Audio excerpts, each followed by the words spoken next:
like we're ignoring the healthy relationships because the healthy relationships aren't on social media talking about that and doing that, right? We ignore those things for the people that are happy and non-toxic and not, putting their business on social media or whatever. Because for the most part, those people just don't do that. And so until something happens, until either y'all break up or whatever, or you get married, right? And you post those high points or whatever, but usually when you're posting the negative stuff and, oh, I broke up and this, that, and the other. And I think that's what's happening. And then those loud people that like to get on TikTok and everything and make these videos, is what's taking over the dialogue. But I don't think that's the norm. I really don't. So, I hope you're right.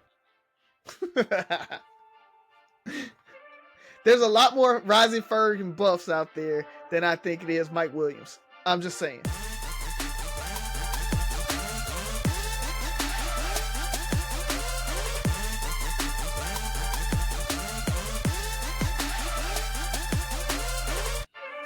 What up, what up, what up, what up? It's Three Brothers No Sense, your favorite barbershop style podcast. I am Ferg, join my co-host Buff and Rozzy's. Fellas, what it do? What up, y'all? First, I want to start off. The WNBA is in full effect, and MLB said, you know what? We want some of that. And so they are launching a softball league, a women's softball league. And so they're going to fund a softball league like the NBA funded the WNBA. And Ferg, I see your face, but I will tell you, I actually think it's a good idea. If you've ever watched softball versus watched baseball, softball is actually more exciting than baseball is. It's way faster paced. It's actually pretty cool to watch. The smaller the diamond makes it like go super duper fast. So it's pretty cool to see. The girls they be out there and they be doing it. So I'm kind of excited for it. But go ahead, Ferg. I see the like annoyance in your face for the listeners out there. I mean, it is what it is. I mean, I get it. I'm not saying it's a good idea. I like the opportunity to. Anytime there's an opportunity to take women athletes who have practiced just as hard as men, probably a little even harder, probably had a harder time just because things aren't as accepted. When you look at going back to the WNBA, probably a lot of these women had to play growing up, grew up playing against the men and all this stuff until they got to a certain age and all this stuff. So I do like the idea of them having their own space. I like that idea, but it's I'm gonna just leave it at that because it's not gonna be good. We have a lot of female listeners, but I mean, like I said, I think the game is very different than baseball, and I don't know if you guys have seen like the Savannah Bananas and like that little like Harlem Globetrotter of baseball league that's kind of going on right now. It's that like baseball's kind of trying to find its rhythm in this new generation because it's not getting like a lot of new fans. And so it has to do something. And I think softball is a good way to get people kind of. I can watch a softball game for an hour. I can't watch a baseball game on TV. It's boring to me. It's slow. Even with the changes that they made with the pitch count and the pitch clock and everything like that, it's still very slow. And so I like softball better. I just, like I said, I like the idea that there's a need for a space, and I think the women there's a need for a space, and I don't think the demand is there. So when you say it's like a smart I don't think anyone's like, wow, it's about time. Now I had all this money set aside to go attend softball games. I don't think it's, I don't think it's. I hope it's not the same thing where 5 years from now they're saying they need to be demanding as much money as Altuve or something like that. Like the demand isn't there. Right. It's not, it's a space for you to earn an honest, decently paid, well paid living to do something that you spent all your life getting to. I hate the fact that, a woman can play, 15, 16, almost 20 years, and then it's full stop. Right. Like you can go through college and all this stuff. And what's next? That's the thing about women's sports. So anytime there is a avenue to let these athletes who have mastered the sport and the best in their sports continue that passion, then I'm all for it. I just want us to recognize that I don't think the demand is there. And I just don't want to, I don't want to go down that path where there's a whole other conversation where they deserve as much money. Because I think the baseball players are the highest paid athletes. Well, American athletes for the most part. They have some of the best contracts. And I just don't want 5 years from now, this conversation where we're like, well, they deserve just as much. They play just as hard. It's like, oh, here we go. Somebody wants a 8-year, $47 million contract. That's not why we're here. Yeah, right? They need to be more realistic. Like, professional volleyball players, beach volleyball. There are professional sports that don't make money like that, right? But they can still say I'm a professional player. And I think that's where they have to be realistic with it and say, hey, that sport is not professional MLB baseball, right? It's not the NBA, it's the WNBA. And so you have to kind of understand that even though it's the same game, it's not the same league, right? And until that league gets big enough, then you're not going to get paid like that. And so I agree with you there. I hope they don't come in 5 years from now talking about I want MLB money, because it's until you can sell out stadiums like MLB does, then you can't do it, right? It just is what it is. So I agree there. And it took years for those franchises to be worth that amount. Let's call it selling a stadium. The Yankees are the Yankees, right? For a reason. They built that legacy. They built that name. Is it fair? They're gonna have a 150-year head start on whatever the women's team's gonna be. I'm not saying it's fair. I'm just saying it is what it is. So, Buff, you've been quiet on this. I have no interest in women's softball, baseball, any of it. Okay. No. Women's or baseball in general? Both. Baseball in general. Yeah. Until the playoffs, I may watch a playoff. World Series, yeah.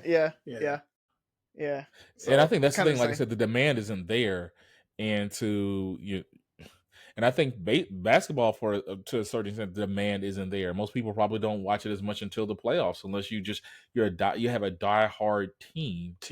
And I don't know if the sports change. It's just the fact that there's so many distractions. Instead of sitting down watching a 2.5-hour game, you know how many TikTok videos and Instagram videos and things there's things that people, I think about algorithms have probably made professional sports less appealing. Watching a professional sports, how long is a basketball game? 82 of them? Yeah. You know how many videos I can stream, and there's an algorithm that's going to show me exactly what I like. Mm-hmm. Right? If Byron wants, how many kittens and cat videos Byron can watch during a basketball game? Cats are I get that, but there's algorithms of softball and people watching it. I mean, the SEC tournament's going on right now, and people are like sharing and watching it. And I think that's what they're looking at, is they can get media, contracts based on that, and they're just seeing, hey, no, we're not going to get prime time 7:00 on Thursday night, but maybe we get 2:00 in the evening, 3:00 in the evening, and ESPN picks it up, and that's when they can do it or whatever. So I don't know, man. We'll see how it works out. But I just think, again, it's cool that they're making the space for them to be able to be professionals. Yeah. I agree with that. I agree with that wholeheartedly. Yeah. So only other thing, I got two other things, man. Slick Rick is releasing an album after 25 years. So this is going to be his first album in 25 years. And it's going to be accompanied by a movie. He's making a movie, and it's going to be produced and shown at Tribeca. So for the kind of hip hop heads out there, the classics, Slick Rick was the man for a long time. And so I'll give it a listen just to see. I feel like it's going to be traditional Slick Rick, probably very rudimentary of when we think about hip hop from this era, but at the same time, it might be kind of a cool flow, and because he had some good wordplay. So we'll see. But I think the movie might be kind of cool. It's going to be kind of a walk through hip hop history, right? Him and how he's grown and everything like that. So I'm more interested in the movie than I am the actual documentary album. Or I think so. Okay. They like I just saw kind of like it was going to be accompanied by a movie, so I don't know if it's him making a movie with the actual album or if it's kind of like history of Slick Rick, what's happened over the last 25 years, that type of thing. So we'll see how it looks. But I'm interested in seeing the actual movie there. And finally, all I got is Larry Hoover has been pardoned and is still in jail.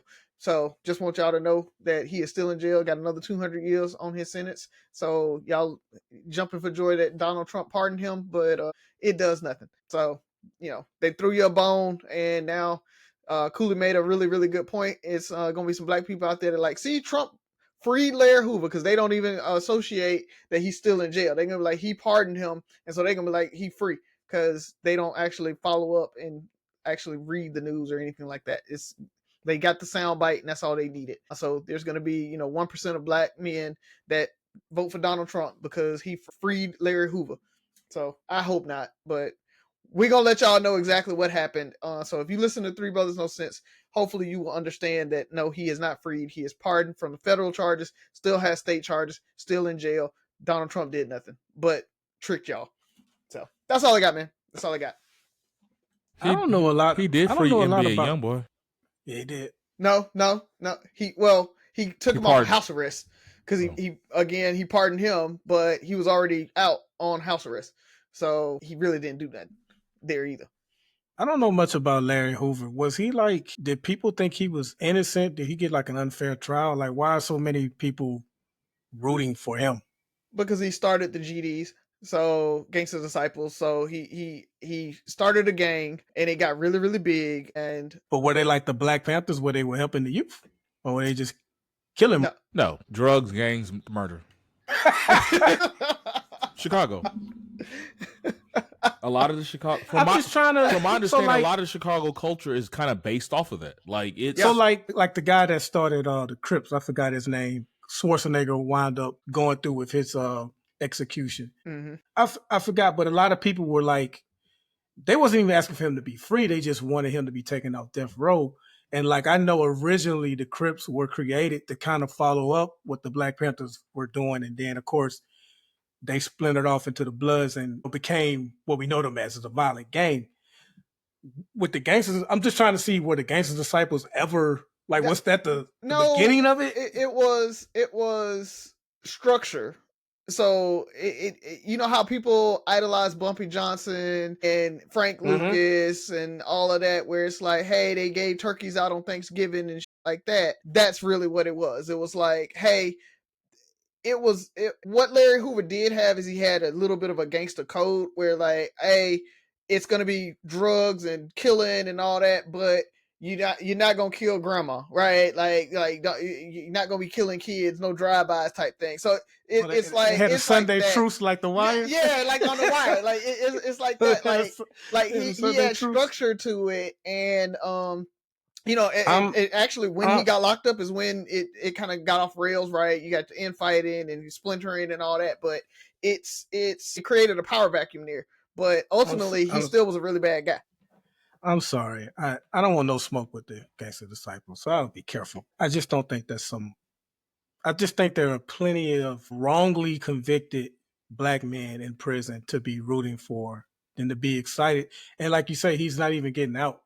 But I did see the excitement about Trump commuting his sentence. And I'm like I didn't know much about him. So I'm like, well, so like, was he like railroaded in trial or something like that? So I was just curious on that. The only couple of things I got, man, is.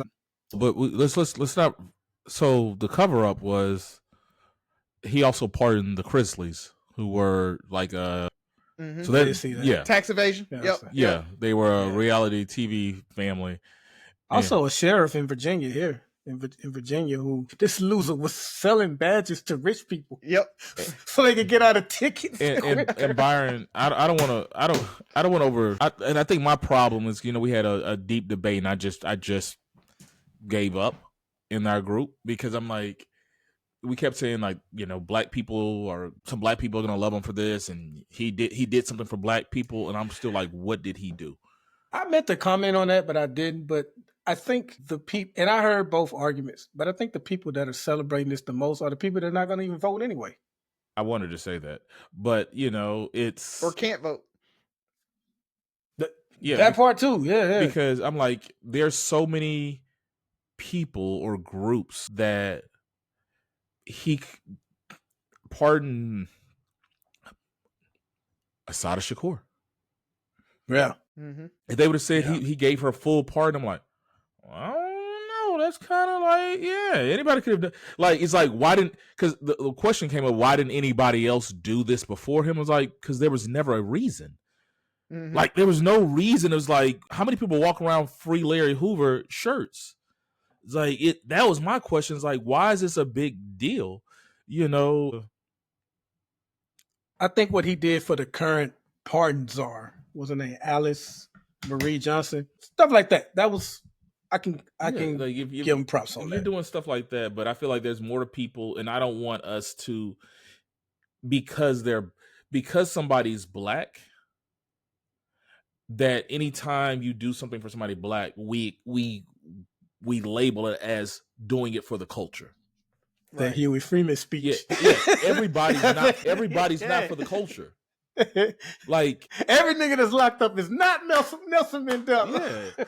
yeah. This dude was a notorious gangster who drug trafficking, murder. There was a lot that went on. There's people who lost their lives, the lives that will never be the same. Family, all these people. You can argue that Chicago has never recovered, still hasn't recovered from so a lot of what he did.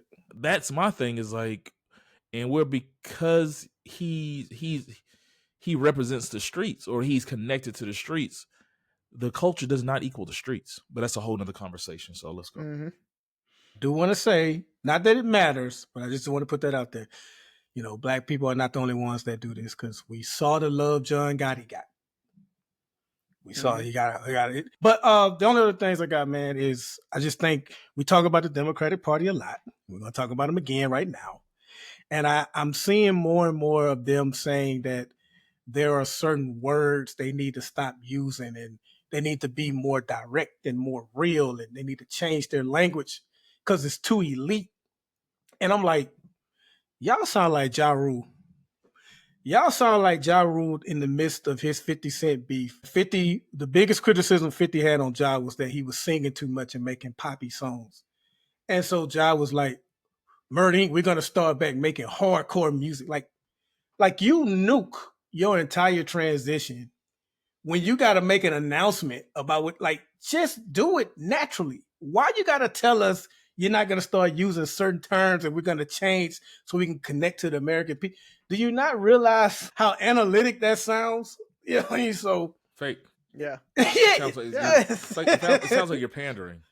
Yeah. We're not reaching you? Well, we'll try it this way. We're going to stop saying the N-word, right? Like, he's like, so, well, you were saying it. Like, why didn't? I don't know. Yeah, I was like, so that, and I don't want it to turn into a question. I promise I don't. I just wanted to ask y'all real quick because I thought about this. Do you guys have any guilty pleasure shows? Like, we always recommend shows on this, but is there a show you watch that you enjoy, but you wouldn't recommend it to nobody else? Because I'll go first. I have one, and it just finished this last season. It's a damn cartoon. Big Mouth. Big Mouth? Yeah. I watched that show. It's funny, man. But I wouldn't recommend it because when Tabitha is downstairs with me watching it, I feel like she judges me like, you're grown and watching this childish.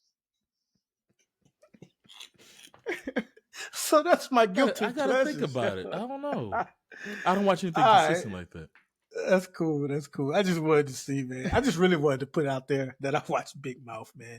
Oh, and one other thing. Somebody put them hands on Elon Musk, and I do not believe that it was your son, sir. It was not. He had the black eye after he got fired. Yeah, somebody put them paws on Elon, man. He was tripping up there, too. He didn't look well. He didn't look well at all. He may have been going through withdrawal. We all knew he had ketamine and like a real bad addiction and everything like that. So for the listeners that don't know, Elon Musk has left the Trump administration, is what he said. And essentially he had to. He kind of had to, yeah. Like he got into a shoving match with somebody. So what reports are coming out that he got into a shoving match and And it's one of the few laws they're following. Like by him not being confirmed, he can only serve 100 days in the administration. Now he can come back after a year and do up to another 100 days, but unless he wants to serve full time for the whole tenure, he would have to get confirmed by the Senate. Gotcha. But go ahead. No, but I was just letting the listeners know that he's left, and it's coming out that Doge cost the United States more money than they saved. So just how much the salaries and everything else. So essentially, he went in, he stopped, like we talked about, right? He stopped all of the investigations on him. He fired a bunch of people. Most of those people have had to be rehired now because the courts have come in and said, no, you can't do it. So like the Department of Education, they had to hire all those folks back. We talked about the FAA, and they had to hire most of those folks back. So, and then he took credit for a lot of things that he said, contracts that he stopped, but they were already kind of either expiring or they stopped already before he came in. So it's like he really didn't do anything other than just kind of shake up everything and fire a bunch of people and make that had to come back and get rehired. Help himself. Yeah. Isn't Trump firing more people? Like they blocked it, then they didn't block it. I can't keep. I don't even know what's real anymore, bro. I'm gonna be honest. This is. I'm closely watching Hegseth. He must really like Hegseth because out of everybody in his cabinet, I think Hegseth, maybe not Trump, but has cost the White House the most headaches. Mm-hmm. Like they've had to explain away a lot of stuff with him. So it's interesting to see if he's the first domino that falls. Like then the circuit court, he tried to fire people. Circuit court blocked it, and now it's like. But he tried to tell Harvard. He tried to tell Harvard that they couldn't admit international students. The courts blocked that. I talked about the Department of Education. They blocked that. So there's a whole lot of stuff. I mean, they're blocking him left and right, man, on it. So the courts are actually kind of coming in and doing it. Now, we talked about it a little bit. Is he going to follow it or not? Is he going to actually, they've told him he had to bring people home and turn planes around when he was, exporting or deporting people, and that didn't happen. He just ignored it. And then then tariffs, that's a whole nother. The courts have struck that down too, and they said he couldn't do his little tariffs. But no, but they unstruck it. Yeah. So that was 2 days ago. Right. Keep up, like it's just so it's crazy. But I'm gonna make it quick, kind of like Buff. Sometimes when I'll say something, I need to go back and apologize. I'm gonna apologize to Angel Reese. Okay. Not because she's better than I thought she was. I'm not saying that. That's not it. But I feel like she has enough going on that I don't want to come off like a hater. I hope she's great. I hope she does great stuff. How about that, bro? And I feel like because every time I look at social media or I see something and it's her, I'm so conflicted because I instantly get annoyed. And I'm like, is it media that's creating this design resentment towards her? Definitely is. Or is it a bit? Or is it a mix of that and some self-imposed delusions of grandeur that make people like say what now? Like it's, and she's what, 22, 23, and I'm like, I feel for what she's going through. I empathize.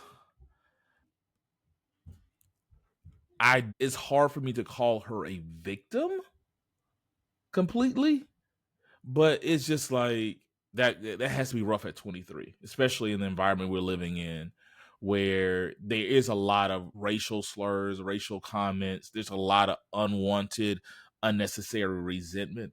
So I'm not on the Angel train per se, but I will not be somebody who, and I hope I didn't come off as somebody who's a hater of hers, but I do want to apologize if I added on to any of the weight that's already on her, if that makes sense, right? Like, because there's a lot of people doing worse things, but somehow she keeps getting brought up, and it brings that attention where it's like, oh my God, here we go again, and this verse is like, I'm about to start just, anytime I see anything with her on my social media page, I'm going to like not interested or something like that. Show me less of this, because the less I see of those comments, like Jamel Hill and all these people like that, they'll make a comment about her.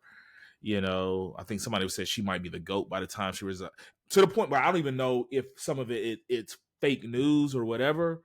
No one credible says she GOAT. And no one. And so when you see how y'all react to but they did say she's the face now that Caitlyn's out. So that may be something they're saying. The face she of what? The, the WNBA. No. And see, that's the thing. See how you reacted, Byron? Imagine you're scrolling, you see that, and you're like, what? That's A'ja Wilson. Exactly. It's like people are making you like she's not the face, but we say she's in the face, and somebody like Byron and Ferguson like she's not the face, and that's going to be just a little more annoyance that gets added to her name. Rising, you're doing what the media is doing, and making I just people say upset. what other people are saying. I just say what other people are saying. Now you see what I'm saying. My thing was she doesn't have the skills that Caitlin Clark has. My thing was she's good enough to impact a game to win. But you can't win a championship with her being your best player. And that's okay. That means it takes superstars to win championships. Let me say that in the NBA, Jimmy Butler, who just left the Miami Heat, he's a good player. But if he's the best player on your team, you're probably not going to win a championship. He needs to be like the second or third best player. So, but that was cool, Ferg. That was cool. But you see how it happened. Thank you, Rise. I couldn't have read it better because scripted it better, because that's exactly what happens. And Byron sat up in his chair like, no, we're not gonna do that. Like, we're not gonna do that. And now you're like, are you mad at the media? Are you mad at her for thinking that? Like, it's like I shouldn't even care.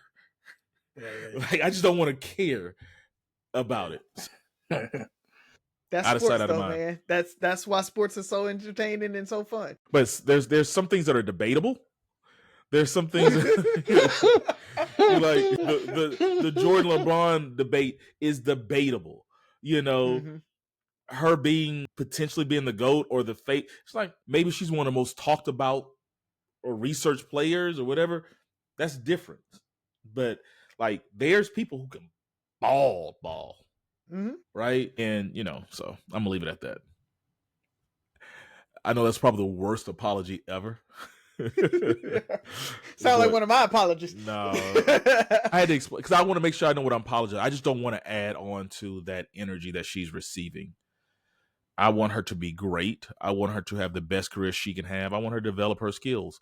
Hell, prove me wrong, right? I wouldn't mind being wrong. I wouldn't mind eating pie. That's I could be wrong. She might develop the skills to be one of the most dominant players ever. I might win a lotto tomorrow too, but probability versus possibility. Mm-hmm. Joke. Nope. Yes. I got one. This is courtesy of King Hooley from Truth Be Told Sports Podcast. So he sent me something. He says McDonald's sells 75 burgers per second worldwide. It roughly translates to about 6.48 million burgers per day and 2.4 billion burgers per year. Do you know how much bread they have to use to fulfill those orders? Make double? An abundance.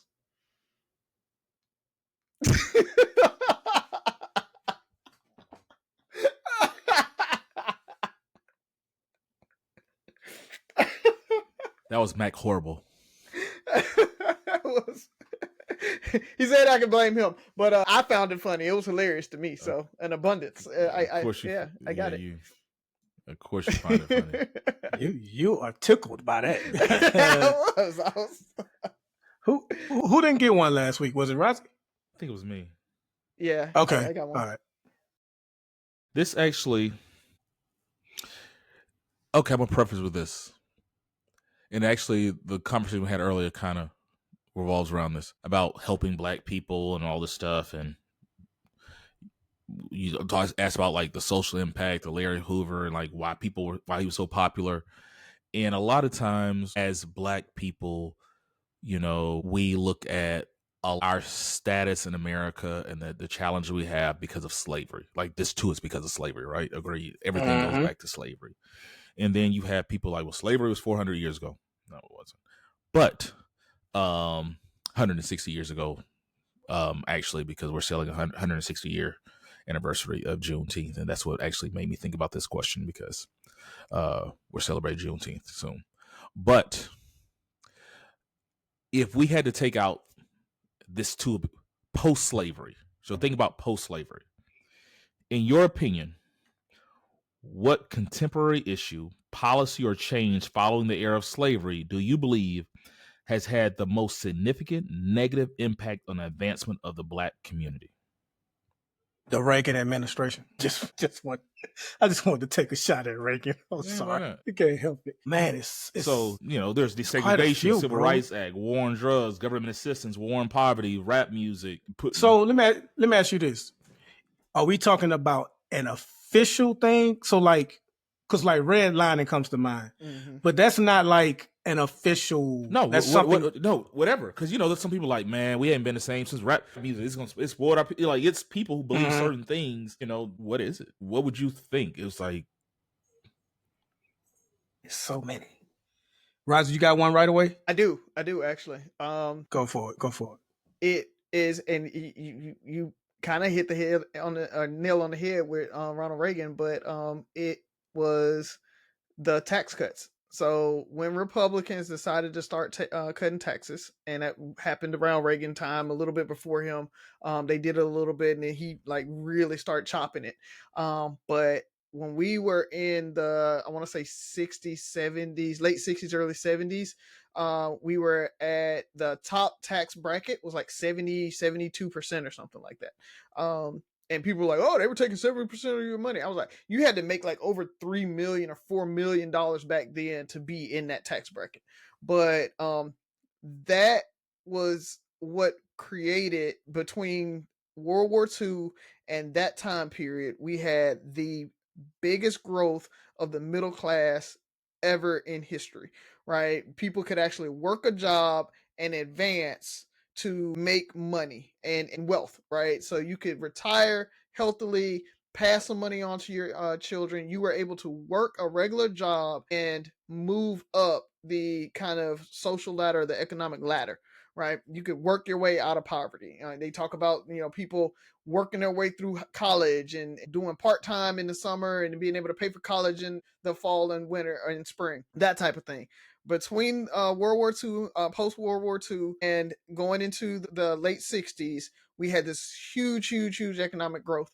And then came this idea of, we're going to cut taxes. And the reason why they were cutting taxes is because it was actually helping Black people. They were getting out of poverty. They were able, social services work.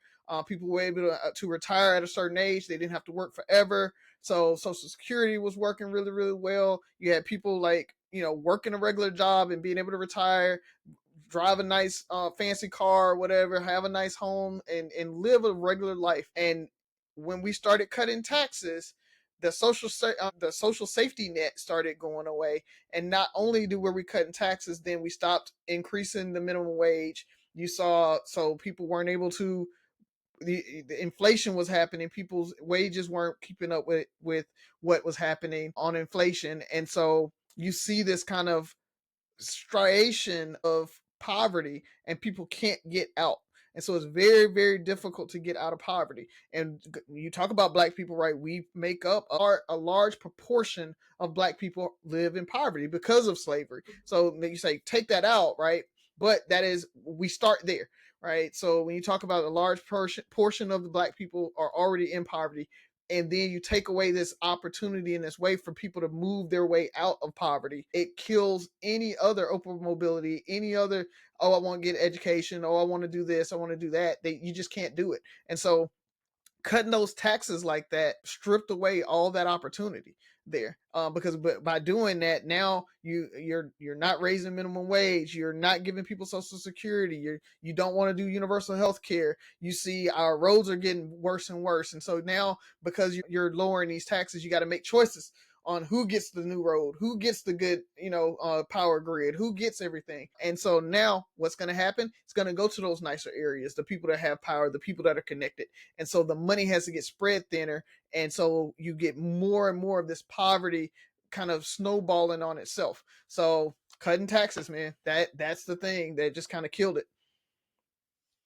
First off, great goddamn question. I'm gonna stick with redlining. And as I thought about it more and more as Razio was answering the question, I feel like, and I think we're gonna get to the same finish line too, Razi.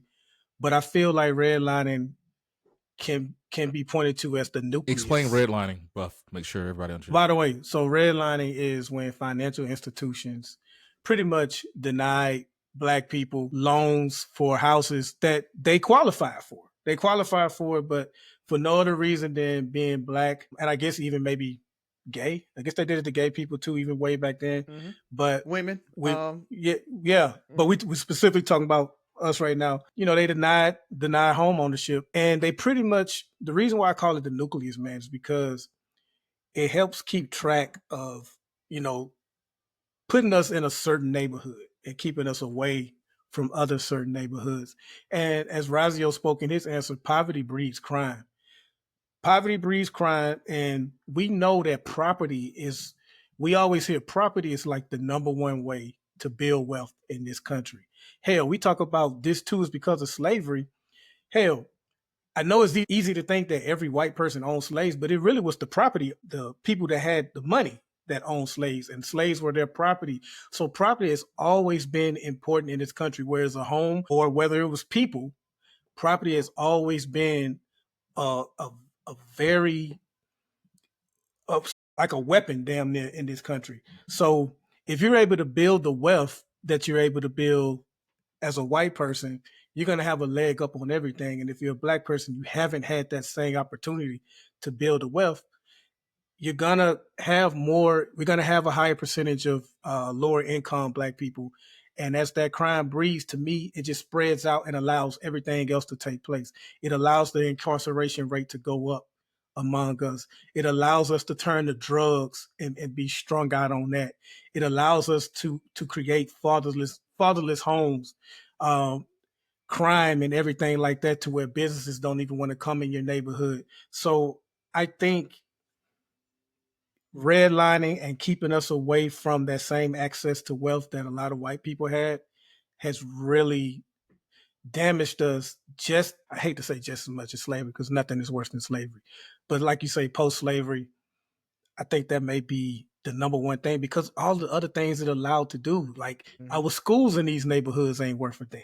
So we're not learning. Now we have the school to prison pipeline. Like, keeping us poor, keeping us low income allows them to do everything else. Now, once you have an arrest record, you can't vote. So you don't even have a voice in any type of change that your community needs. So I'm gonna go with that one. You know, yeah. And just to add on that redlining wasn't just about home ownership as well, because another part of that was businesses, right? You couldn't get business loans in certain areas, right? So when we talk about a red line, they literally drew red lines around Black neighborhoods, and they're like, we're not financing anything in these neighborhoods, so no businesses would go there. Like, and it would literally be like a railroad or an interstate. You hear people other side of the track. You hear that a lot. Coming from, you know, that time period, or like an interstate here in Birmingham. If you go to the west side of I-65, literally you can see Birmingham City has this huge divide in 65, and so you see all this buildup and businesses on the east side of I-65, and then soon as you cross I-65, you have no businesses there. It's all industrialized. So now you got smog producing stuff. So now there's not only where you're like, oh, I can't get a loan in any other place. I don't have any businesses. I have food deserts. I have unclean water. I have unclean air, because they're putting, you know, the paper mill going to go on this side in my neighborhood, and you're going to have, you know, the corporate headquarters for AT&T on the other side of the interstate in the nicer area. Redlining did a whole lot more than just home ownership. And so I'm leaning with you, Buff. Yeah. So, and maybe I'm wrong. I think we use redlining as a broad term. Like, there's a book, and I don't know if you put me on it or was it one in Lenny's book, The Color of Law. Great. You put me on it. A great read. And they talk about redlining, but Buff and Risey, I think what you guys are hitting at is more what they talk about de facto segregation. There's things that are necessarily put into law. You know, discrimination was unlawful, but it's things like an HOA saying who get Can't sell support to from black people. Yeah. It's not illegal to be in this neighborhood, but the HOA keeps black people out, and then the police are going to stop black people from moving in. They're going to make it, who is funded by the government. So when we're talking about those things, you talk about the wealth gap, because there's studies where they were in these red line areas, they were able to buy houses. And a lot of this was going through, if you look at the great migrations, during World War I and World War II, where a lot of the black people moved from the South to different areas of the country, the Detroit to the West Coast to, all these other areas. And there were white people and other immigrants moving as well. The things that the access they were able to get, they were building these homes, they were building projects, these areas where people could stay. And then these black people have to build shanty towns and stuff like that. Or you get a loan, you get this, kind of what we're seeing in 2007, 2008, these crazy loans, very expensive loan. Yeah. And let's say you have a 30-year mortgage, you can pay every month on time. 5 years, 6 years, you miss 1 month by a day, they're taking that loan from you.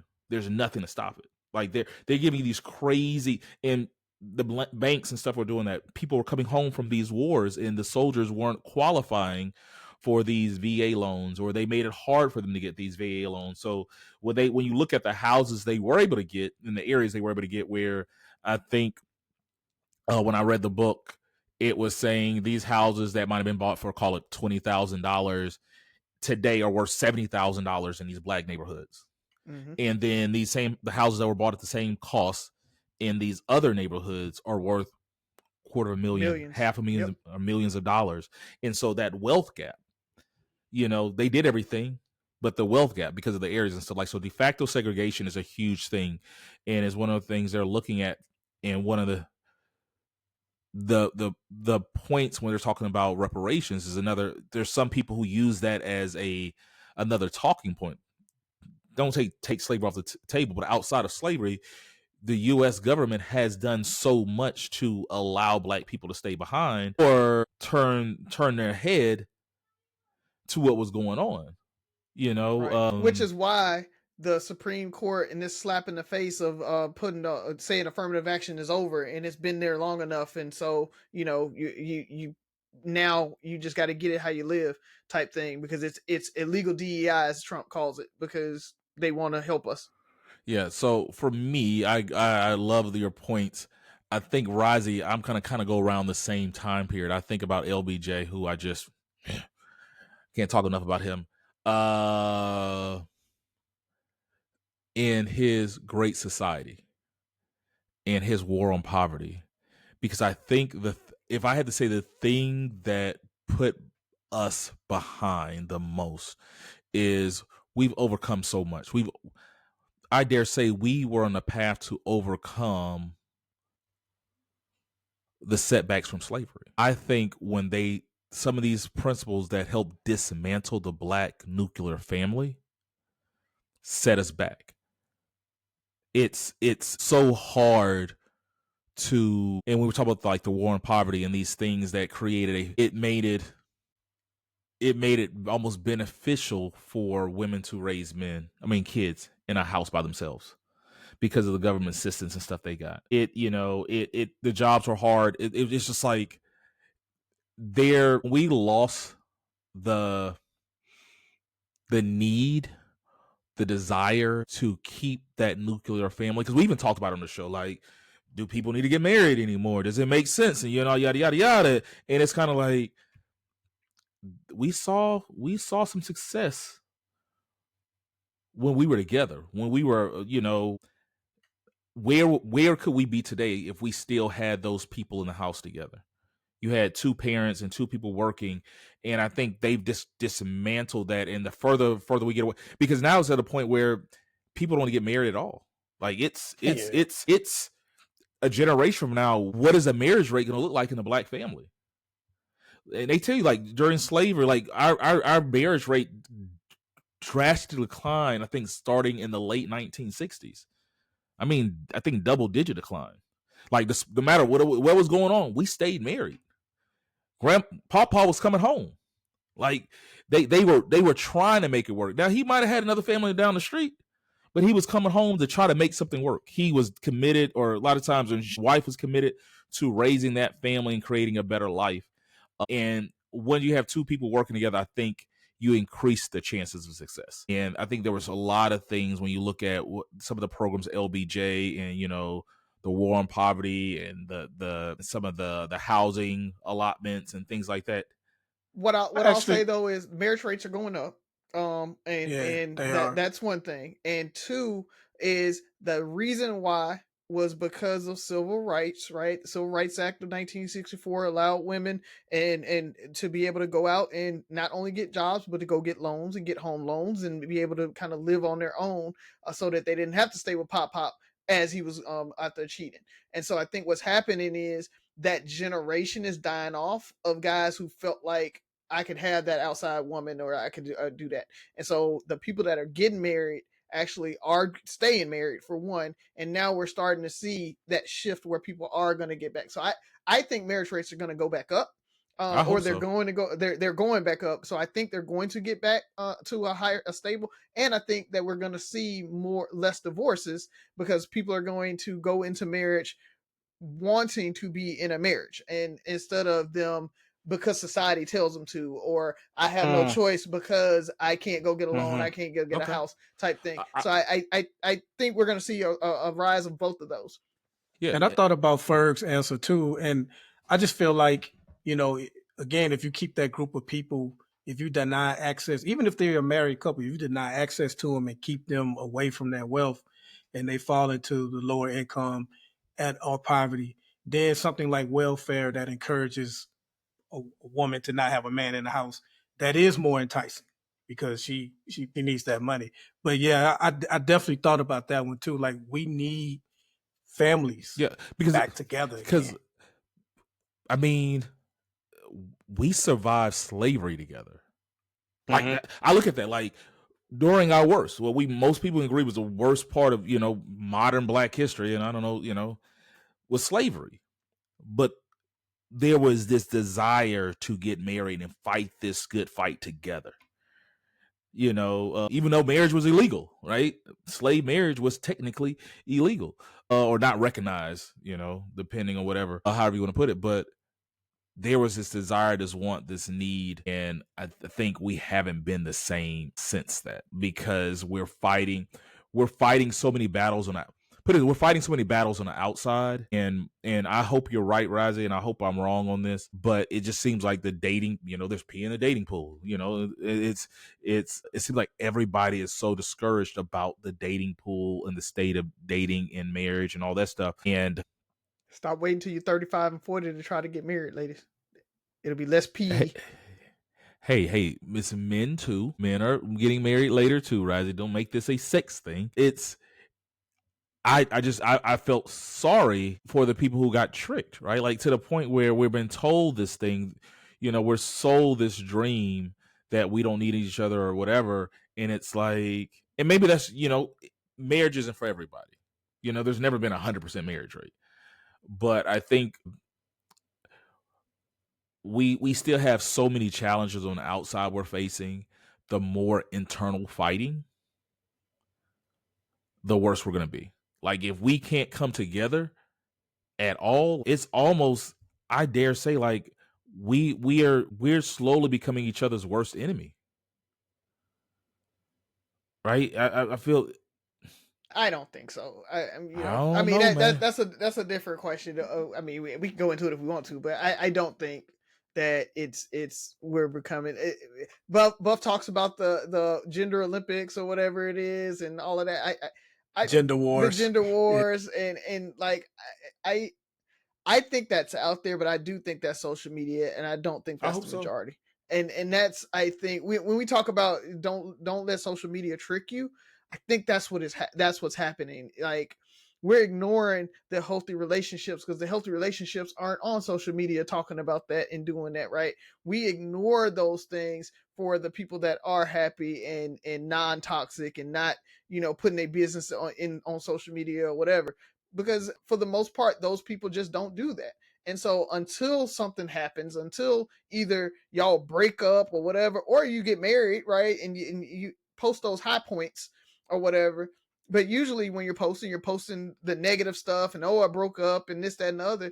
And I think that's what's happening. And then those loud people that like to get on TikTok and everything and make these videos is what's taking over the dialogue. But I don't think that's the norm. I really don't. So, I hope you're right. There's a lot more Rising Ferg and buffs out there than I think it is Mike Williams. I'm just saying. Damn. I don't know if it's a lot, but I do think the loud ones are on social media talking about it. I will agree with you on that. Yeah. So, yeah. So we got time for one more? Buff, you got one? Yeah. I do actually. We got time? Yeah, we can get one. Let's squeeze one more in there. So we all know what toxic masculinity is and a lot of these other toxic descriptions. Do you brothers know what toxic positivity is? No. Is that not being able to hold shame? No. Okay. So Gemini, or Google, however you want to call it nowadays, toxic positivity is a harmful approach to life that encourages individuals to suppress or deny negative emotions in favor of an unrealistically positive outlook. For instance, I just lost my mom. Riza, you just lost your wife. And someone comes to you and say, God don't make no mistakes, baby. That kind of stuff. When you're like going through something extremely difficult, and whether they're well-meaning or just don't know what else to say, they come. So the article I read, the author was saying that their friend was going into the doctor because he may have had some type of cancer. I forgot where, but cancer. And he was very, very nervous about it, like very scared. And he responded to him by saying, hey, we're going to think positive. Something, it was like very dismissive of his genuine fear. And so because we've talked about this before, especially when we lost someone close to us, and how people may be well-meaning, like I say, or just may not know what else to say, will come say something to you that you don't want to hear right now. You don't want to hear right now. It's not helping. That's not the place you're in right now. You have to be able to go through these different emotions. I want to ask, what's the proper way to respond to that? You know what I mean? Like, cause we know how to, like, I want true, cause everything gets labeled toxic masculinity sometimes, but I do want true toxic masculinity eradicated. And so when confronted with it, I definitely expect it to be responded with equal force or whatever it takes to help eradicate it. So I'm just wondering, do we get that same type of, should we have that same type of energy when responding to toxic positivity? Or do we handle it with kid gloves? Like, I appreciate that, but, I'm just not there right now. Like, what's a good way to be going through something, one of the most difficult times in your life, and someone being dismissive of that? What's a good way to respond to that, man? You want to know? Because initially you want to go on. Yeah. You want to know how I actually did it, or yeah? Because I was like, all that. So what was said to you? Like you talked about the whole God doesn't make mistakes, and time heals all wounds and everything. Those like just really. You can tell it, like you said, they didn't know what to say, and so they just said what everybody says or what's out there, and it wasn't, even though they were trying to make you feel better, it just really wasn't the time for it. And no, I wouldn't say, like, I wouldn't curse them out, but it would be like you said, that now's not the time. I can't hear that right now. I can't receive that right now. You know what I'm saying? That's kind of how I always said it. I was like, now's not the time for that. I remember at one point my mom was like, you got to go to church. God, that's where they always kind of, they did the whole God don't make mistakes and, blah, blah, blah, blah. And I was just like, why would he take her? right? Like that's my thinking right now. It's not this whole, there's a plan or whatever, so it's that wasn't the time for that. And that's what I told my mom. I was like, now's not the time for this conversation right now. I need to it's hard to breathe. It's hard to get out of the bed. I'm not worried. I'm not trying to go to church right now. I'm trying to get to the bathroom. So, I haven't been sitting in the bed for the last 8 hours, right? Like that's where I'm at right now. And unfortunately, or not unfortunately, but fortunately, I guess time does heal those wounds, or at least make them less irritable. So what they're saying is generally right. It's just that it's not well received. And so I don't really look at that as this toxic positivity. I really do look at that as them just not knowing what they need to say or how to respond or how to make you feel better, because it comes from a genuine place of love and everything. What I look at as like toxic positivity is those folks that don't think through negative consequences of them doing things, right? So it's the folks it'll be all right. It'll, it's all good. The positive to the point where they don't plan for any negatives, right? Like they never think through it. I think that's probably more toxic positive than anything else. And we talked about Jen was like that. Like, Ferg, I know, we've talked Z's a little bit like that, right? Like it's those things that, they're just like they're hippies and they just go through life and it's like everything's gonna be all right and everything's great. And now they're more realistic than that, right? They are gonna at certain point it does hit them like, oh, this is serious, yada yada yada. But I think there are people out there that are just like 100% everything's gonna be all right. And those are the folks that's when they say God doesn't make mistakes, they literally are like, it happened and that was God's plan and it's gonna be all right. You're gonna be all right. That I think is probably more toxic positive than just them saying it. I think it's that intent behind it and like what they do outside of just that one situation or that negative situation. And so the story was the friend was having a biopsy, and the response that the author gave him was wait to worry. Like, there's no need to worry right now because you don't know for sure. And so that was this author's example. And I agree with him saying that because I want to jump in on that. I do that a lot. And that's why I got lost for a sec, but it made me question myself, because now there's a fine line between, and I think not being unempathetic in trying to motivate, right? To the point it's like, hey man, like we don't even know yet. Like don't worry yourself to death because, my beautiful wife is a worrier. Like she gets this look in her eyes and it's like, hey, let's we don't even know yet. Let's talk through it.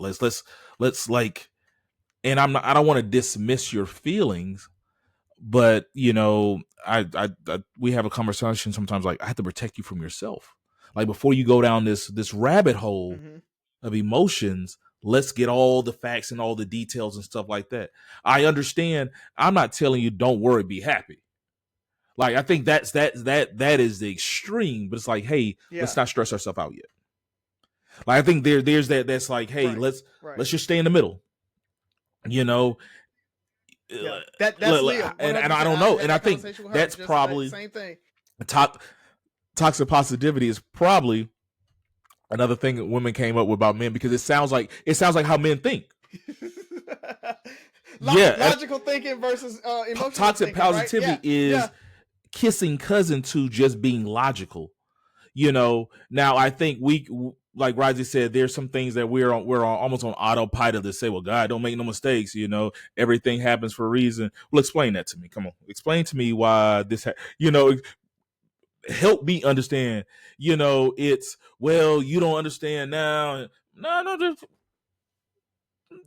yeah. He works in mysterious ways. Enlighten me.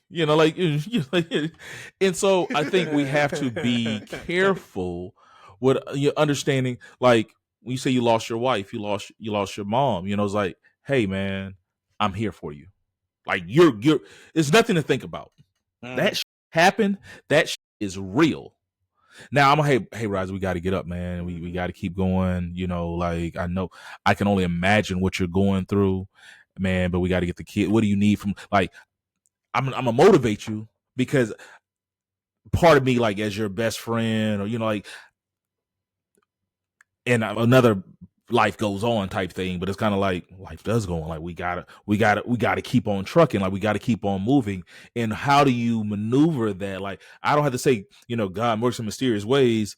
So get your ass out the bed. But it's like, hey man, let's get out the bed, man. I'm gonna come by there and get you. Like we got to do something. Let's go. Like there's I think we need more sensitivity training for one. And I'll say this too. So there is a such thing as toxic positivity. Obviously, I do think it's just toxic is overused. Mm-hmm. Yeah, but people need to be allowed to go through certain feelings, and so I struggle with that too. Like you say, Ferk, like I do try to be positive and help people see the brighter side, but I also try to be mindful to let them go through that emotion. I think a clear example of the toxic positivity is the people that always say, well, there are people that got it worse than that. Mm. You know, like I could go out there and lose my leg. Well, at least you got one leg. There's some people that ain't got no legs. Okay, motherfucker, but I don't have no leg right now. Right. You know what I mean? So yes, there is always somebody. It's the person that like undermines your feelings, like at that point. Like there's a difference of trying to motivate you and get you back up, and saying I'm undermining how you're feeling. Your feelings invalid right now because somebody else or whatever. That's almost like gaslighting. So like, you know, I think that's it. When you invalidate somebody's feelings or what they're going through, you know, you can't do that. Like, you know, it's not that bad. And I think it's gotten to the point where it's contagious and it rubs off on us. You know, I think at one point I was dealing with feeling bad for feeling bad. Right? I had, you know, I was like, man, I got a good life, yada yada yada yada. It was, I think, probably during the pandemic. Like, it's like I was feeling bad because so many things were going on around me. You know that, you know, and I'm like, I shouldn't be. Man, there's so many people suffering, and I'm for my household, we're good right now, and it's just like it's okay to feel bad. It's okay to feel, yeah, you know. I think it's that balance where you can't be, not can't, you have to be careful for letting it take over your life. And I think that's where, you know, when, you know, when Z and I deal with certain things, I try not, I'm not saying I never, I try not. And I hope, you know, baby, if you listen to this, if I'm doing it, I apologize. I try never to invalidate her feelings, but I also want to keep her moving and, you know, recognizing, you know, I will kind of highlight the good things going on. Like, hey, you know what? If let's say hypothetically, you're going back and forth with a loved one, you know, your mom, your sister, your brother, dad, whatever. It's like, look, hey man, but you got a lot of people in this house and around you that love you right now.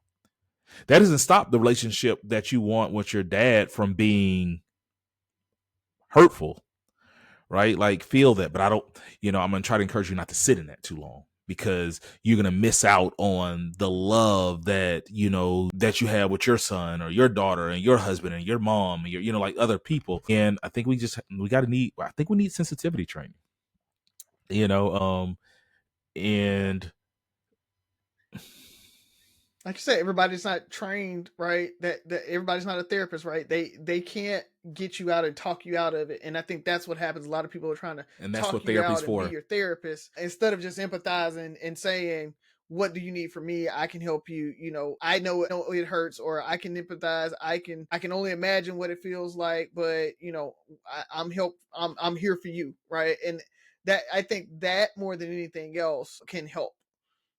I'm gonna say this too. If you can help it, know your audience. Don't even share certain things with people who you know aren't going to be helpful in that moment.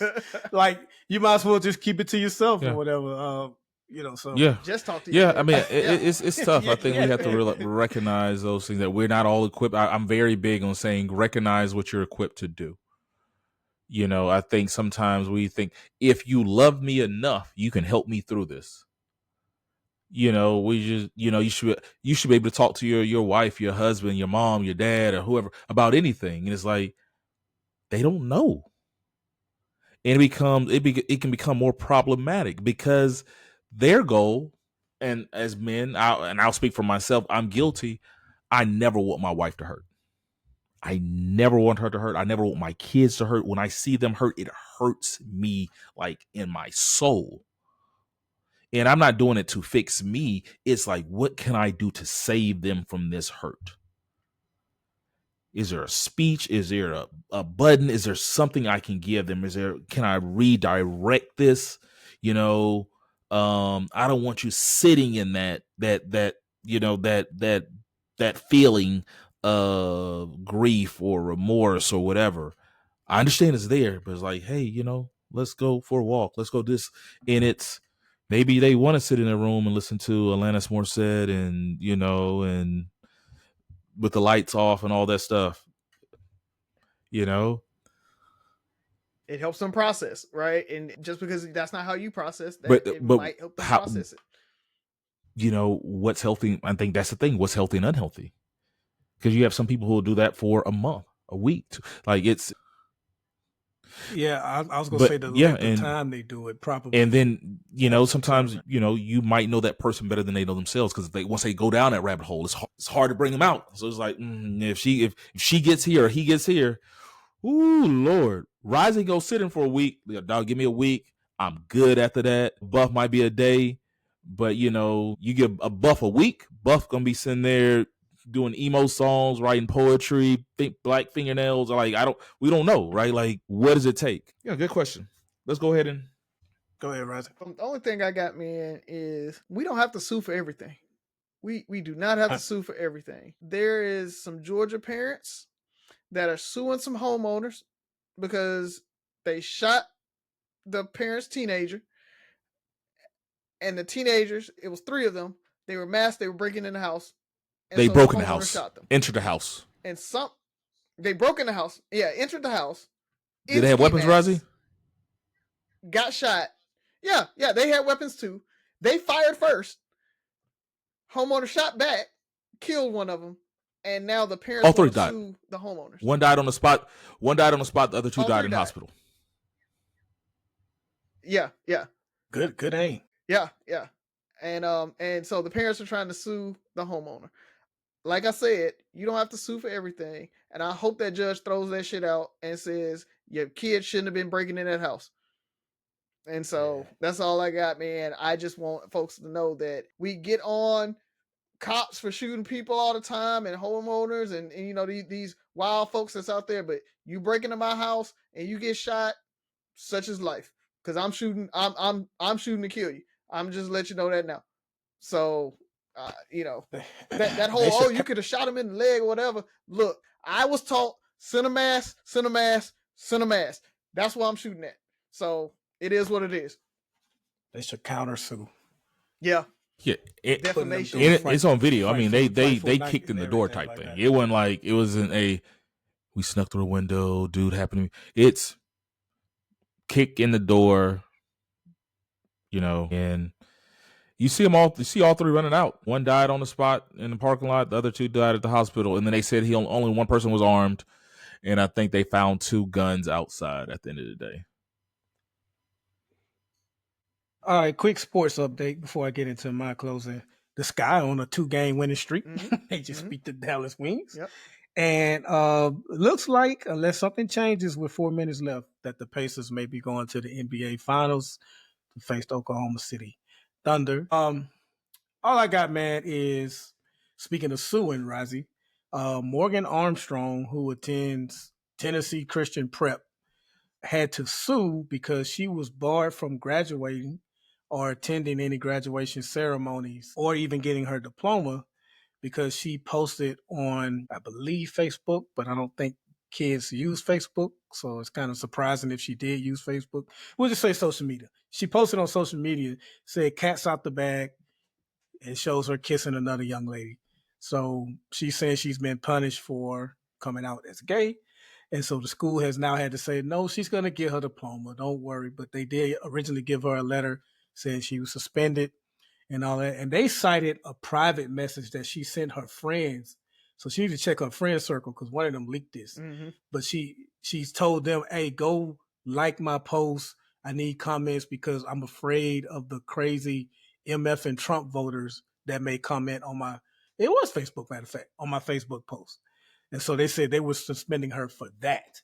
But according to their code of conduct, only public social media posts are what you can get in trouble for, not a private message. Either way, it looks like she's going to be getting her diploma now, but they was trying to hold on to that thing because she came out as gay, man. No, but along those lines, the administration is trying to look at your social media posts for approval of like student loans and Pell Grants and anything like that. Like they are getting that like antiquated or where like it is we are entering into authoritarianism like super quickly. But yeah, it's like First Amendment means nothing because what they're saying is, oh, you can't criminally be charged, but that the government doesn't have to help you. And so they are actually trying to go around the First Amendment by saying if you do stuff against the administration or whatever, that even they said if you post that like the taco thing, if you call him taco, then you're gonna lose all of your federal benefits and things like that. Like it's to that point with what they're looking at. So it's crazy, bro. What's the taco thing? Taco Trump always chickens out. So they brought that out. and he got mad because his staff didn't know on Wall Street that his staff didn't let him know about it. I don't think it's funny, Mr. President.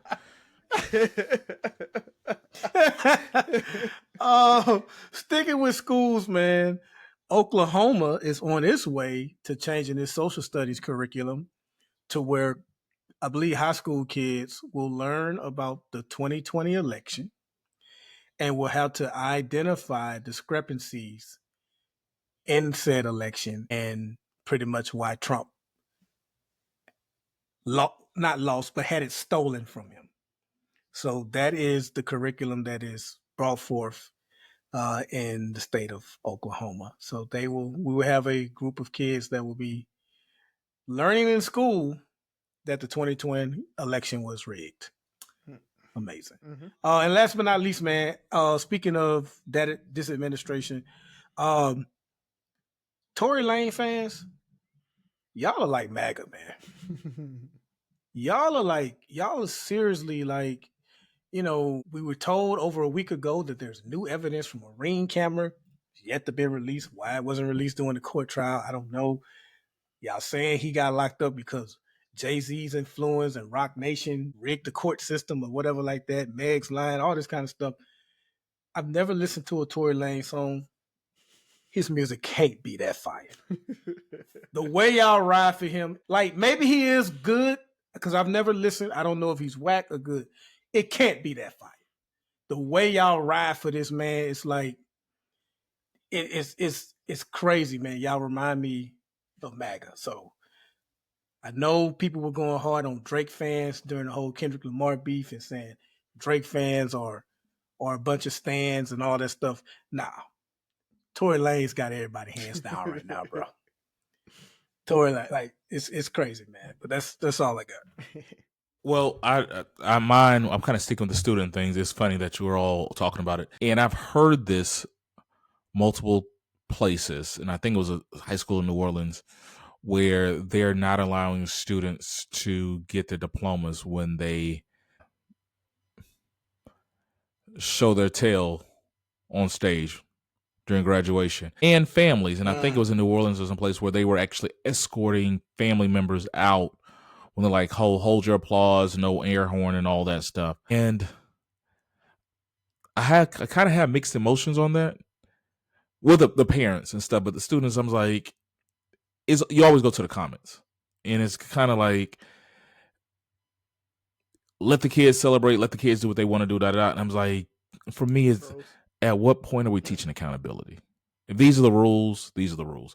I don't always have to agree with the rules, unless it's, just unjust. You don't have the right to do what you want to do. And I think my problem is because I deal with young men of that age group, there is this inherent belief that they have the right to do what they want to do. the rules apply to everybody else but me, and they justify their actions. And I'm like, people are like, there's just rules. I don't necessarily agree with it, but if, you can't just show up to your job and do this. We're gonna try something a little different this time. I'm gonna close this out. Contentville, what up? Make sure you check us out on Inspire You on Air /Contentville for your boy Riser, your boy Buff. 6 rules of podcasting. Let's see if I get this right. Listen, like, share, subscribe, comment. Most importantly, listen again. Talk to you next week.